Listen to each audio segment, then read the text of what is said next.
everyone, my name is Raghav and welcome back to the channel of the Immigration Gurus. This is Talk with TIG and today I have Ma'am Jyoti with me. Hello everyone. आज हम एक ऐसी country के बारे में बात करने वाले हैं जिसके बारे में आप लोग जानने के लिए काफ़ी एक्साइटेड थे। एक ऐसी कंट्री जिसका passport second most powerful passport है वर्ल्ड का।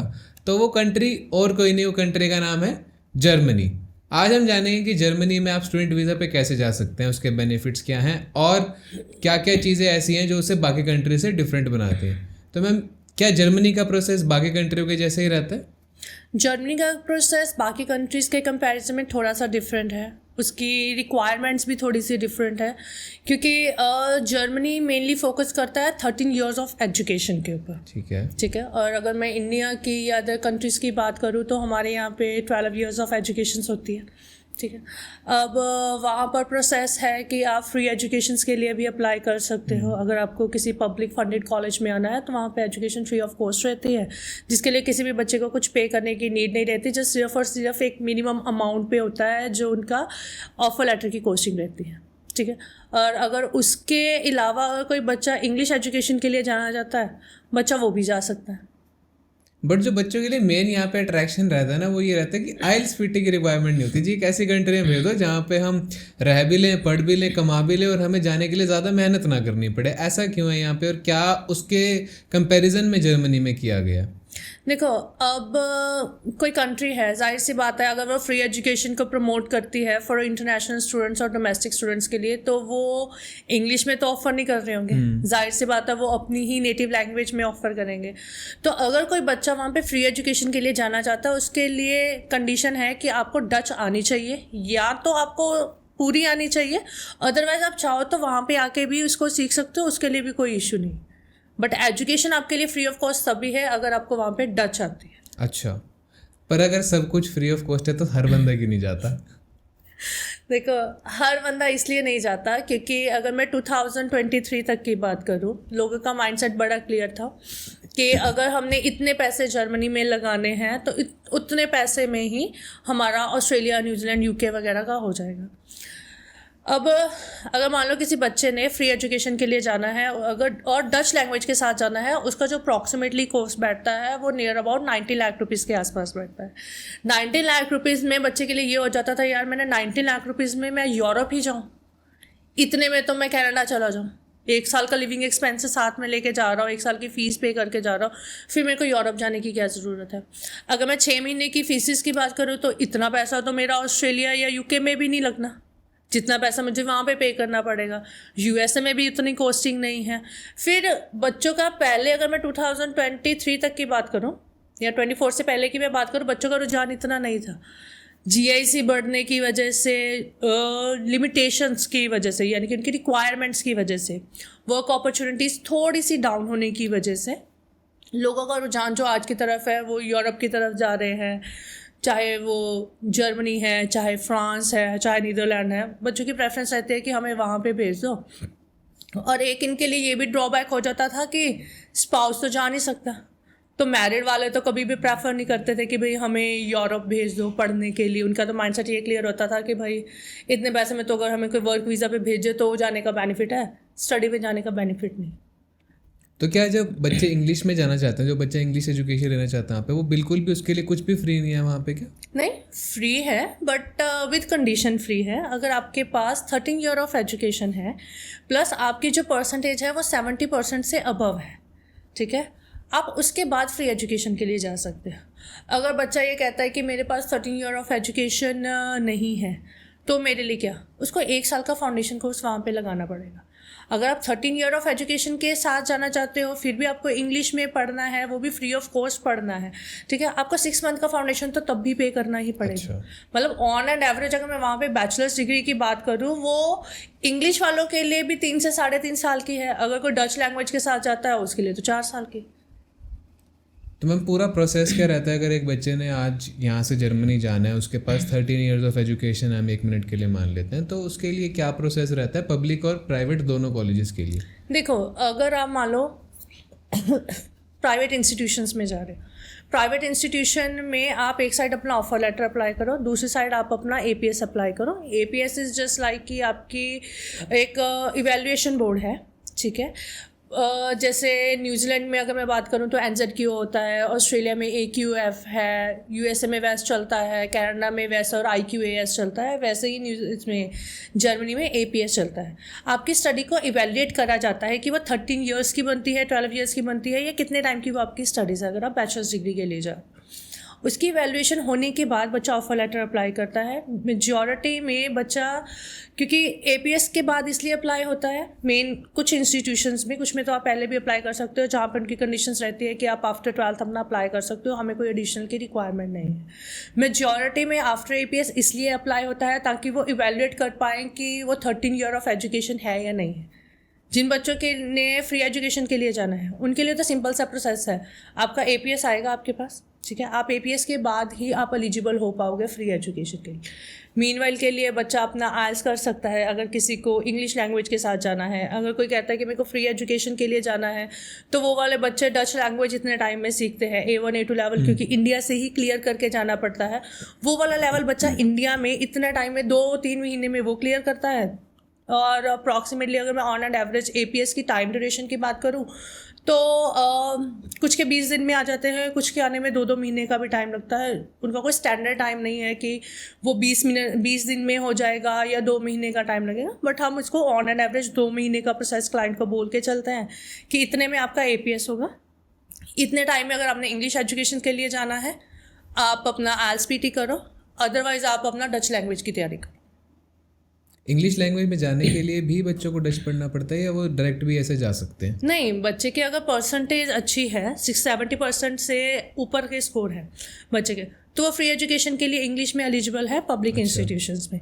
अगर बच्चा ये कहता है कि नहीं मेरे को फ्री एजुकेशन, मेरे परसेंटेज इतने नहीं है तो मेरे को फ्री एजुकेशन के लिए भेज दो, जिसके परसेंटेज मान लो बिलो द बेंचमार्क यानी 70% से बिलो है, उन बच्चों के लिए IELTS एंड PT मैंडेटरी रहती है।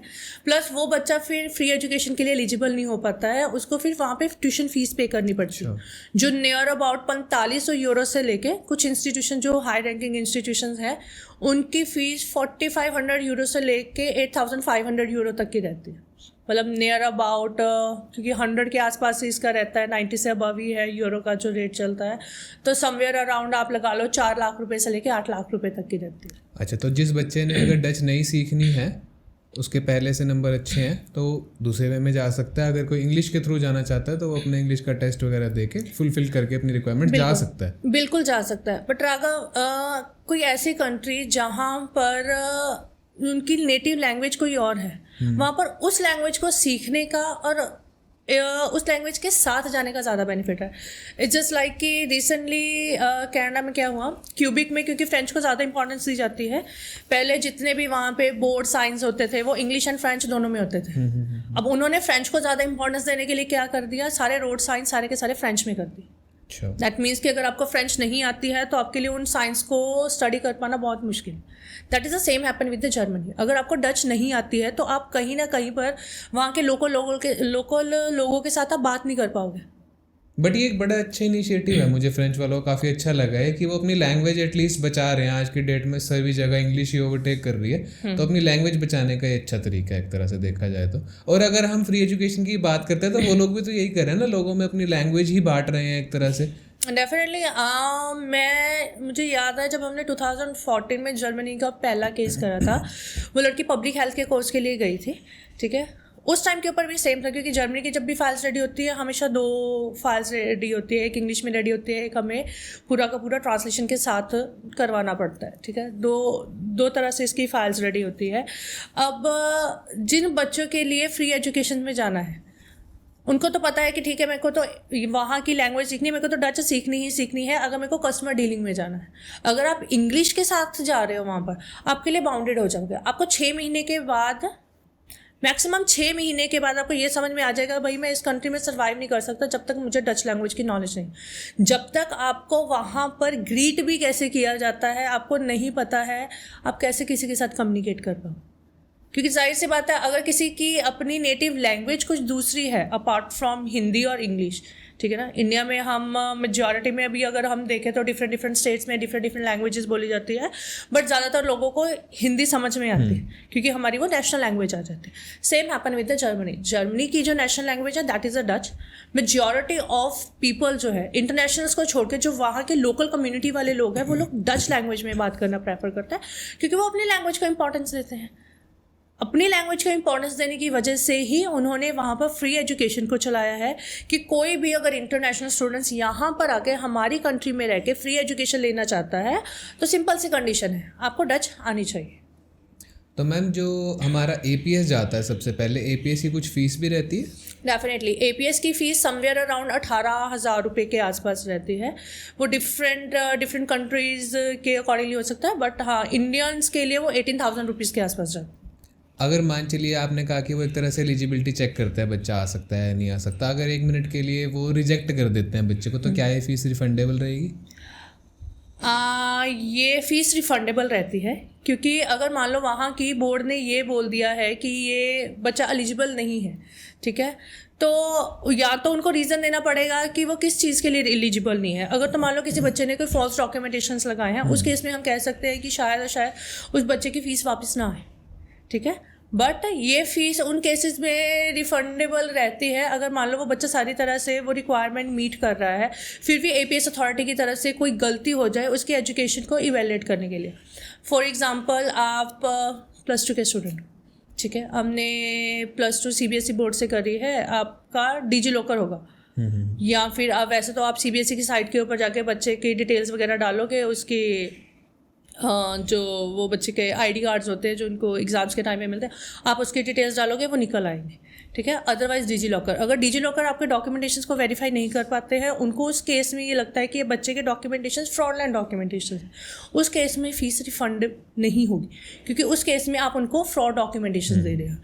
वैसे अगर मैं 99% बात करूँ तो 99% एपीएस क्लियर हो जाता है, तो इसलिए फ़ीस रिफंड का तो कभी रहता ही नहीं है कि बच्चे की फ़ीस रिफंड मंगवानी पड़ेगी। बट अनटिल और अनलेस आपके डॉक्यूमेंटेशन में कुछ ऐसा एरर नहीं नज़र आता कि उनको ये लगे कि इस बच्चे ने हमें फेक डॉक्यूमेंटेशन दिए हैं या फ्रॉड कर रहा है कुछ के साथ, जैसे फॉर एग्जांपल मान लो एवरीबडी नोज़ कि इंडिया में कुछ डिग्रीज़ हैं जो इधर उधर होती है, वो वैल्यूएट ना हो पाए तो उनकी वजह से वो सारा का सारा इशू क्रिएट हो जाता है कि वो बच्चा का एपीएस क्लियर नहीं होगा। बस सिर्फ और सिर्फ यही है, आपके डॉक्यूमेंटेशन अगर जेन्युइन है आपका एपीएस मिल जाएगा। अगर उनको कहीं पर भी कोई फ्रॉड लगता है तो जाहिर सी बात है वो आपका एपीएस ही क्लियर नहीं करेंगे। अगर फेक डॉक्यूमेंटेशन के साथ एपीएस नहीं क्लियर हो रहा है तो फिर आप ये एक्सपेक्ट नहीं कर सकते कि वो आपको जो अमाउंट है वो रिफंड करेंगे। चलिए आज बात करते हैं, मैंने अपना अप्लाई करा, मेरा एपीएस आ गया, अब एपीएस के बाद मेरा नेक्स्ट स्टेप क्या रहने वाला है? एपीएस के बाद आपका नेक्स्ट स्टेप रहने वाला है आपका ऑफर लेटर का प्रोसेस, ठीक है। आप अपना ऑफर लेटर अप्लाई करोगे। अगर आप प्राइवेट इंस्टीट्यूशंस में जा रहे हो, प्राइवेट इंस्टीट्यूशंस में ऑफर लेटर के कोई भी चार्जेस नहीं होते हैं, आप free of cost offer letter के लिए अप्लाई कर सकते हो। बट पब्लिक इंस्टीट्यूशंस में देयर आर सम इंस्टीट्यूशंस जो 10,000 रुपये तक का, मतलब लगभग आप ये लगा के चलो 100 से 120 यूरो के आसपास ऑफर लेटर चार्ज करते हैं, ठीक है, की कॉस्टिंग चार्ज करते हैं क्योंकि इनिशियली उन्होंने फ़ीस तो लेनी नहीं है बच्चे से। वो ऑफर लेटर की हमारा ऑफर लेटर वेस्ट ना चले जाए इसलिए हम लोग उसको रिलीज़ करने के लिए बच्चे से कुछ अमाउंट ले रहे हैं।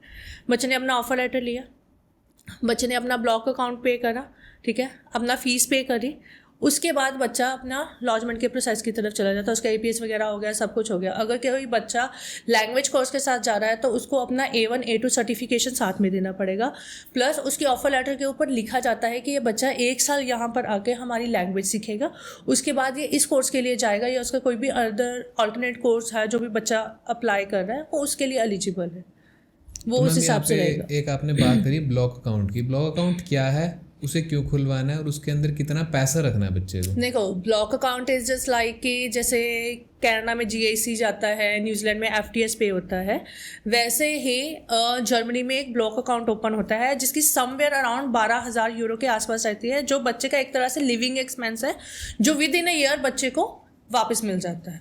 बच्चे के लिविंग के लिए है, उसको ये हो गया कि माइंड सेट होता है ना कि भाई अगर हमें जॉब नहीं मिली तो हम अपना एक्सपेंस कहाँ से निकाल पाएंगे, तो वो बच्चा अपना एक्सपेंस जो है उसकी सेविंग्स है वहाँ पर, वो उससे अपना एक्सपेंस निकालता है। अभी अपने जॉब्स की बात कही, जॉब्स नहीं मिली तो पर किस टाइप की वहाँ पर जॉब्स अवेलेबल हैं और क्या बच्चों को जॉब्स ढूंढने में दिक्कत आती है जो एक्चुअल में यहाँ से डच सीख के गए हैं? देखो, जो बच्चा डच सीख के गया है उसके लिए कभी दिक्कत नहीं आएगी वहाँ पर किसी भी सेक्टर में जाके जॉब करने के लिए, क्योंकि जाहिर सी बात है अगर आप +2 लेवल वाले बच्चे हो, आपके पास कोई एक्सपीरियंस नहीं है, तो आपका जो स्टार्टिंग रहता है वो कस्टमर डीलिंग में रहता है, चाहे वो रेस्टोरेंट्स हो, वॉलमार्ट्स वगैरह हो, चाहे वो सबवे सेंटर्स वगैरह हो, ट्राम स्टेशंस वगैरह हो गए, यहाँ पर बच्चों की जॉब्स वगैरह बच्चा अपना अप्लाई कर सकता है, इसके लिए कोई इशू नहीं है। और अगर आपको लैंग्वेज नहीं आती है तो जाहिर सी बात है आप लोगों के साथ आप कम्युनिकेट नहीं कर पाओगे, तो आपको उस कंडीशन में जाके अपने लिए जॉब फाइंड आउट करने में दिक्कत रहेगी। और मैम इसके अंदर अगर हम जर्मनी की बात करते हैं तो जर्मनी में क्या बेनिफिट्स हैं as compare to western countries कि बच्चों का आजकल रुझान इसकी तरफ काफ़ी ज़्यादा हो रहा है? देखो, एक तो फ्री एजुकेशन हो गया, सबसे बड़ी बात वही है। सबसे बड़ी बात यह है कि कंट्री ये बोल रही है कि तुम आओ मेरी कंट्री में आके तुम लैंग्वेज सीखने का पे आउट कर रहे हो मुझे, ठीक है, आप लैंग्वेज सीखने का पे आउट करो, उसके बाद की एजुकेशन आप चाहे बैचलर्स करो, चाहे मास्टर्स करो, चाहे PhD करो, that is totally free of cost. आपको यहाँ पे आके एक भी एक्स्ट्रा पैसा पे करने की ज़रूरत नहीं है, जिससे कि बच्चा अपनी मेजॉरिटी ऑफ अमाउंट सेव कर लेता।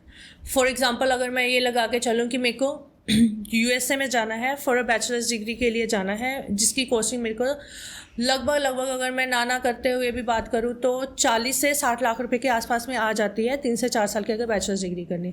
वहीं पर अगर मैं डच लैंग्वेज के साथ जा रही हूँ तो मेरी वो एजुकेशन जो मैं किसी अदर कंट्री में, चाहे वो ऑस्ट्रेलिया है, न्यूजीलैंड है, UK, USA, कनाडा हो गया, जहाँ पर मुझे बैचलर्स डिग्री करने के लिए 40 से 60 लाख रुपये स्पेंड करने पड़ रहे हैं, वहीं पर मेरे को जर्मनी में सिर्फ 8 लाख रुपये स्पेंड करने पड़ेंगे अगर मैं डच लैंग्वेज के साथ जा रही हूँ। अगर मैं अदर लैंग्वेज के साथ जा रही हूँ तो वही चीज़ है, 8,000 यूरो भी अगर मैं मैक्सिमम भी अगर इसकी मैं अमाउंट लगा कर चलूँ तब भी मेरे नाना करते हुए भी 30 लाख रुपए नहीं बनते एक बैचलर्स डिग्री के लिए जर्मनी में करने के लिए। आज की डेट में अगर मैं जर्मनी की बात करूं तो वर्ल्ड में 2 कंट्रीज़ ऐसी हैं जो अगर आज हम 2024 में बैठे हैं तो वो कंट्री की सोच आई गेस 2050 की होगी, जापान और जर्मनी। टेक्नोलॉजी, इनोवेशन और एजुकेशन के मामले में ये दोनों कंट्रीज़ वर्ल्ड की सब कंट्रीज से सबसे ज़्यादा एडवांस है। उनके पासपोर्ट इतने स्ट्रांग है, जर्मनी का पासपोर्ट वर्ल्ड का 2nd स्ट्रॉन्गेस्ट पासपोर्ट है कि अगर आपके पास जर्मनी का पासपोर्ट है तो आप 100+ कंट्रीज़ में विदाउट एनी वीज़ाज आप ट्रैवल करने के लिए एलिजिबल हो जाते हैं। तो और क्या चाहिए आपको। पर अगर हम बात करते हैं इसकी वेस्टर्न कंट्रीज़ के कंपैरिजन में तो बच्चे आज से पहले क्यों नहीं वहाँ पे जा रहे थे? जब जर्मनी की अगर हम बात करते हैं, बच्चे पहले तो इतना वेस्टर्न को भर दिया, ऑस्ट्रेलिया जाएंगे, कनाडा जाएंगे, US जाएंगे, आज ही क्यों एकदम से सबको याद आया कि जर्मनी भी तो है? देखो, क्या इनके बॉर्डर्स पहले थोड़े से स्टूडेंट्स के लिए थोड़े से क्लोज थे या कुछ था पहले? नहीं, जर्मनी स्टार्टिंग से ही इस हिसाब से ही प्रोसेस कर रहा है। अगर मैं अपने 10 ईयर के एक्सपीरियंस की बात करूं तो 10 साल से यही चीज़ चलती आ रही है। बच्चे को अपना ब्लॉक अकाउंट खुलवाना है, अपनी फ़ीस पे करनी है, अपनी फ़ाइल लगानी है, वीज़ा लेना है एंड ही और she can travel to the Germany. पहले इसलिए रुझान नहीं था क्योंकि जर्मनी में आप अपने स्पाउस को साथ नहीं लेके जा सकते, आपके डिपेंडेंट्स आपके साथ नहीं जा सकते। तो जो मैरिड होते थे उनके लिए तो माइंड में यही चीज़ आ जाती थी कि भाई ठीक है, अगर हम अपने स्पाउस को साथ नहीं लेके जा सकते हैं, मैं +2 पास आउट हूँ, मैं मैरिड हूँ, तो मैं ऑस्ट्रेलिया चली जाती हूँ, मैं न्यूजीलैंड चली जाऊँगी, ठीक है, मैं UK चली गई, मैं कनाडा चली गई। बट आज के डेट में क्योंकि इन कंट्रीज़ ने स्पाउस के लिए लिमिटेशन कर दी है कि अगर आप बैचलर्स के लिए आ रहे हो, अगर मैं ऑस्ट्रेलिया की बात करूँ, अगर आप बैचलर्स के लिए आ रहे हो, आपके स्पाउस के पास भी बैचलर्स डिग्री है, तभी आपका स्पाउस आपके साथ आ सकता है। और उस पर भी एक और कंडीशन ऐड कर दी कि आपकी 2 साल पुरानी शादी होनी चाहिए। अच्छा, ठीक है, और वो भी जेन्युइन होनी चाहिए शादी। UK में भी सेम है, अगर आप रिसर्च कोर्सेज के लिए नहीं जा रहे हो, आप अपने स्पाउस को नहीं बुला सकते, ठीक है। न्यूजीलैंड में भी सेम है, अगर आप मास्टर्स के लिए नहीं जा रहे या कुछ बैचलर कोर्सेज ऐसे हैं, ठीक है, जिनमें आप नहीं जा रहे हो, आप अपने स्पाउस को नहीं लेके जा सकते। Same happen with the Canada. कुछ कोर्सेज़ के ऊपर लिमिटेशंस लगा दी, सिर्फ इन्हीं कोर्सेज़ में है। मास्टर्स के तो आप सारे कोर्सेज़ हो गए, या उसके अलावा कुछ और बैचलर्स के कोर्सेज़ हैं, इनके अलावा अगर आप किसी और कोर्स में आ रहे हैं, आप स्पाउस को नहीं लेके जा सकते। तो मेजॉरिटी में भी इन कंट्रीज़ में भी सेम चीज़ होगी, स्पाउस रिस्ट्रिक्शंस होगी, ठीक है। आज की डेट में ऑस्ट्रेलिया स्ट्रिक्ट है, अगर आपकी फैमिली के पास 12-13 लाख रुपए की ITRs आप फाइल नहीं करते हो, आपके पास फंडिंग, पहले क्या होता था 3 महीने पुराना फंड चाहिए था, अब क्या था, अगर आपके पास 3 महीने पुराना फंड है, university can ask you provide with the resource, कि वो पैसा आपके पास कहाँ से आया। ये नहीं है कि आज मैंने डलवा के रख दिया कि चलो मेरा जब तक इनटेक आएगा मेरा फंड पुराना हो जाएगा, या एजेंट्स क्या करते थे सर्चिंग फंड्स वगैरह लगा दिया, वो चीज़ बंद होगी। न्यूजीलैंड में 6 महीने पुराना फंड चाहिए, वो बच्चों के पास नहीं हो पाता है। यूके में लोगों का रुझान है, जो आयरलैंड जाता है उसके लिए ये हो जाता है चलो ठीक है मैं यूके में चला जाता हूँ, बिकॉज कुछ पार्ट आयरलैंड का यूके के साथ लगता है, ठीक है, वो चीज़ होगी। और कनाडा का जीआईसी बढ़ गया, न्यूजीलैंड का भी जीआईसी वो एफटीएस अमाउंट बढ़ गया। पहले न्यूजीलैंड में $15,000 जाता था, आज की डेट में $20,000 जाता है। कनाडा में पहले $10,000 जाता था, आज की डेट में $20,000 जाता है। वो लिविंग एक्सपेंस के साथ साथ वहाँ पर बच्चों के लिए ये हो गया कि यार इन कंट्रीज़ में मेरे को 20 से 25 लाख रुपए लगा रहे हैं, अगर मेरे को 18 लाख रुपए लगा के 19 लाख रुपए लगा के अगर मेरे को जर्मनी में जाना पड़ रहा है, वो भी फ्री एजुकेशन के लिए जाना पड़ रहा है, तो ठीक है मैं जर्मनी चले जाता। लोगों का रुझान बाकी कंट्रीज़ ने जब अपने लिए स्ट्रिक्टनेस करी, जस्ट बीइंग अ रीज़न कि हमें क्वालिटी बच्चा चाहिए, बहुत बेकार बच्चा भी आया हमारे पास, ठीक है, कुछ ऐसे भी आ गए जो मान लो अगर मैं स्पाउस केसेस की बात करूँ जिनके पास कई बार मेजॉरिटी में कुछ स्पाउसेस की क्वालिफिकेशन इतनी नहीं होती थी, they belongs to the farmer agriculture background वाले होते थे, वो लोग भी गए हैं वहाँ पर, ठीक है। दैट इज़ द रीज़न कि आज यूरोप का इसलिए डिमांड ज़्यादा है, सिर्फ और सिर्फ जर्मनी ही नहीं, फ्रांस फिनलैंड की भी डिमांड बहुत ज़्यादा चल रही है। फिनलैंड में आज की डेट में वो वाला बच्चा जाना ज़्यादा प्रेफर कर रहा है जो मैरिड है, क्योंकि वहाँ पे आप स्पाउस को लेके जा सकते हो। बाकी कंट्रीज़ में जब आपकी स्टडी कंप्लीट हो जाएगी, आप वर्क वीज़ा पे आ जाओगे, आप तभी अपने स्पाउस को बुला सकते हो। मैम यहाँ पे जब आपने कहा था कि 13 ईयर्स की एजुकेशन होनी चाहिए, वो 13 ईयर्स की एजुकेशन क्या वो 1 ईयर का डिप्लोमा पूरी कर सकता है? नहीं, वो 1 ईयर की बैचलर डिग्री कंसीडर कर सकते हैं। देखो 1 ईयर का डिप्लोमा डिपेंड करता है एपीएस के ऊपर, अगर उनको लगता है कि ये उनके बेंचमार्क को फिट बैठ रहा है। अगर आप ये बात कर रहे हो कि जो प्राइवेट जिन्होंने कंप्यूटर्स के कोचिंग सेंटर्स वगैरह खुले होते हैं, वो वाले कंप्यूटर्स के कोर्सेज के साथ आप नहीं जा सकते हो, स्किल ट्रेड कोर्सेज के साथ भी आप नहीं जा सकते हो। या तो आपके पास +2 होनी चाहिए, ठीक है, या फिर आपके पास 1 साल की बैचलर्स डिग्री ऐड ऑन होनी चाहिए। मतलब अगर मैं अपनी बैचलर्स को परस्यू कर रहा हूँ, मुझे 1 साल लग गया उसको करने है, मैंने 1 साल कर लिया, अगर 1 साल के बाद मेरा मन करता है जर्मनी जाने का, तो मैं वो 1 साल के अपने ट्रांसक्रिप्ट दिखा के जा सकता हूँ? डेफिनेटली आप अपनी 1 साल की ट्रांसक्रिप्ट दिखा के उसका रिजल्ट वगैरह दिखा के, पर कंडीशन है वो पास होनी चाहिए। हाँ देखो ये नहीं है कि मैंने एडमिशन लिया था, मेरे पास उसका एडमिशन का एविडेंस है, वो नहीं चलेगा। अगर आपने वो पेपर पास करे हैं, आप उसकी ट्रांसक्रिप्ट वगैरह सारा कुछ साथ में अटैच रखोगे, उसको 13 ईयर्स ऑफ एजुकेशन में कंसीडर किया जाएगा, उसके बाद आप एलिजिबल हो वहाँ पर एडमिशन्स के लिए। कितने टाइम के प्रोग्राम्स रहते हैं वहाँ पे? बैचलर्स डिग्रीज रहती हैं, मास्टर्स डिग्रीज रहती है, वो डिपेंड करता है कि आपको कितने टाइम के कोर्सेज के लिए जाना है। जर्मनी में मेजॉरिटी में बच्चा टेक्नोलॉजी वगैरह के कोर्सेज के लिए ज़्यादा जाना प्रेफर करता है, जो इंजीनियरिंग बैकग्राउंड वाले बच्चे होते हैं। पब्लिक हेल्थ वाले, मेडिकल वाला बच्चा भी वहाँ पे जाता है। नंबर ऑफ़ कोर्सेज है राघव, और ड्यूरेशन हर एक की डिफरेंट ही रहती है। कोई 3 साल की बैचलर्स डिग्री है, कोई 4 साल की बैचलर्स डिग्री है, 2 साल की मास्टर्स डिग्री है, तो वो नंबर ऑफ़ कोर्सेज है, वो डिपेंड करता है आपका इंटरेस्ट किस में है, आप कौन से कोर्स के लिए जाना चाहते हैं। और जो वर्क परमिट है हमारा, वो कितने टाइम में बच्चे के पास आ जाता है कोर्स करने के बाद? वो आप कोर्स करने के बाद आप साथ के साथ ही अपना वर्क परमिट अप्लाई करते हो। Approximately if I am not wrong 1 से 2 महीने के बीच में बच्चों को मिल जाता है, ठीक है। 18 महीने से लेकर 2 साल तक का बच्चे को मिल जाता है। वो फर्दर एक्सटेंडेबल रहता है, या फिर अगर आपके पास कोई अच्छी ग्रेड 1 की जॉब है, आप अपना TRV भी वहाँ पे अप्लाई कर सकते हो, पर कंडीशन ये है कि आपके पास जॉब अच्छी होनी चाहिए।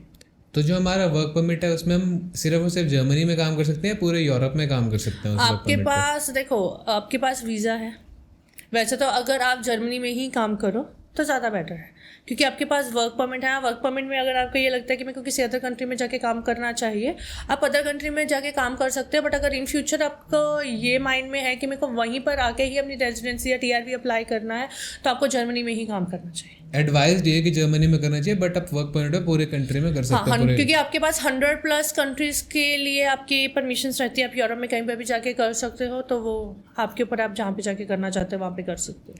PR प्रोसेस ईजी है या डिफ़िकल्ट है? देखो, अगर आपका इंटरेस्ट अच्छा है, आपकी एजुकेशन आपने अच्छे से कंप्लीट करी है, आपने अच्छी लेवल के ऊपर जॉब ले ली है, तो आप अप्लाई कर सकते हो। मिक्स सा है, इतना इजी भी नहीं है, इतना हार्श भी नहीं है, बट हाँ मिक्स सा है। और कोई बेनिफिट जो बाकी कंट्रीज़ के कंपैरिजन में जर्मनी में हो?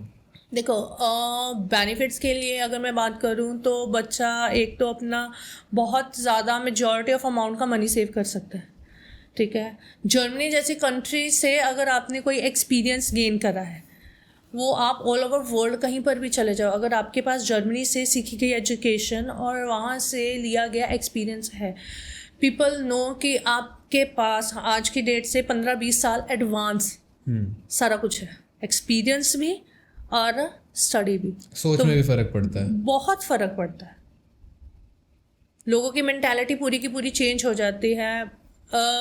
मेरा एक फ्रेंड, वो बर्लिन में रहता है, ठीक है, उसकी वो मैरिज करके गया था। He is very well settled person, ठीक है, बहुत अच्छे से रह रहा है, वीडियोस वगैरह पोस्ट करते हैं, क्योंकि बहुत बहुत ब्यूटीफुल कंट्री है, एनवायरनमेंट फ्रेंडली है, सारा कुछ है वहाँ पे, क्राइम्स वगैरह भी इतने नहीं होते हैं, ठीक है। मेरे अकॉर्डिंगली अगर किसी का बजट है वेस्टर्न कंट्री में जाने का, वो बच्चा वेस्टर्न कंट्री में जा सकता है। अगर उसके अलावा अगर कुछ आप नया एक्सप्लोर करना चाहते हैं, दैन गो टू यूरोप। चाहे आप उसकी ब्यूटी के लिए ले लो, एनवायरनमेंट के लिए ले लो, वहाँ का एजुकेशन एनवायरनमेंट हो गया, वहाँ का वर्किंग कल्चर वगैरह हो गया, ठीक है। आप ऐसी जगह पे जाओ, आपको बहुत कुछ नया सीखने के लिए मिलता है। पर जाओ तब अगर आपके दिल में ये इच्छा है कि मुझे कुछ नया सीखना है और उसको अपनी लाइफ में उतारना है। ये नहीं है कि मैं वहाँ पे गया और मैंने वहाँ पे जाके वहाँ का माहौल भी ख़राब कर दिया।